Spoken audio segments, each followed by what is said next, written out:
Tuesday, September 23rd. I had big news to share at dinner tonight. My teacher, Mrs. De Clement, told us about a local business fair for kids. It's a day to sell anything we want, as long as we make it ourselves. We get to keep the money we make, and there are 3 cash prizes. Here's a poster. Kids Business Fair. Cash prize for top 3 business ideas.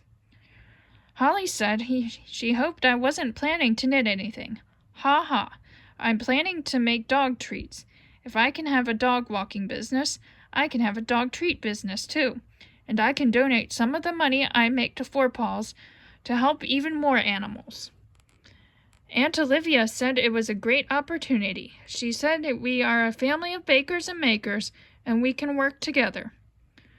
One problem: the rules say kids have to do the work themselves.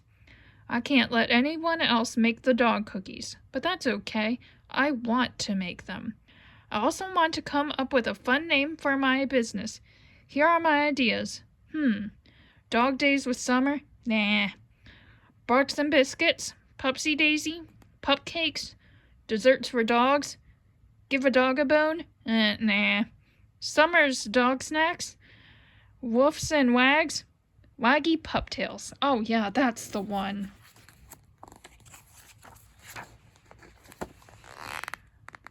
Dad was reading the rules of the fair online, and he said kids can sell goods and services. Aunt Olivia suggested I make flyers about my dog walking services to hand out at the fair. She called that advertising. We brainstormed all the things I could offer.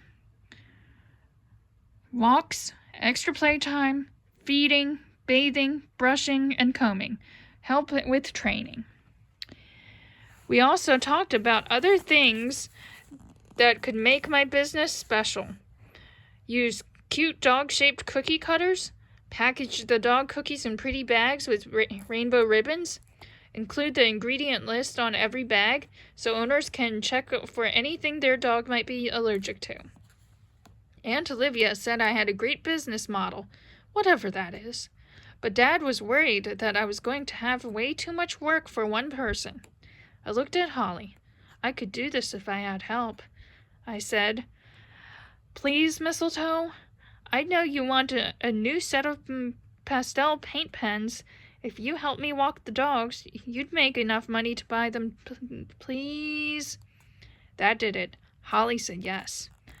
Dad helped me fill out the application for the fair, and I told Mom all about it when we video chatted. She was really excited and said, "Paws crossed, you get in."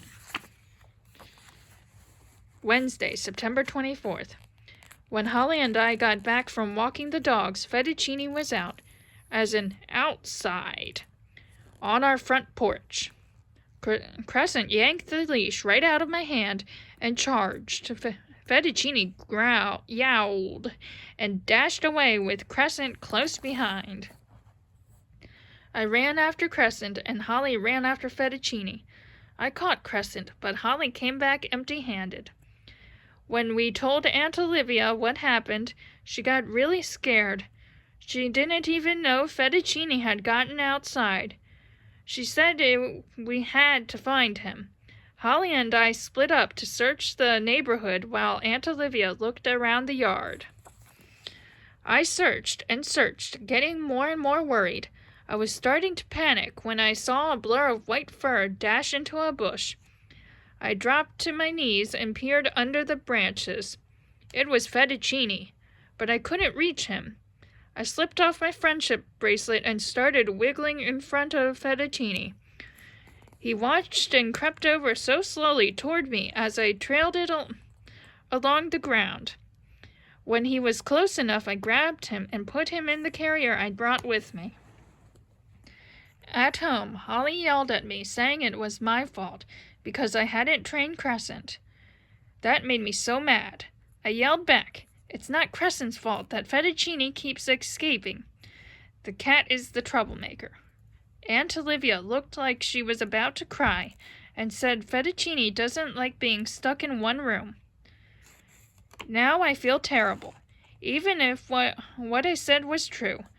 I had hurt my aunt's feelings. What if Aunt Olivia and Fettuccine go home to Baltimore?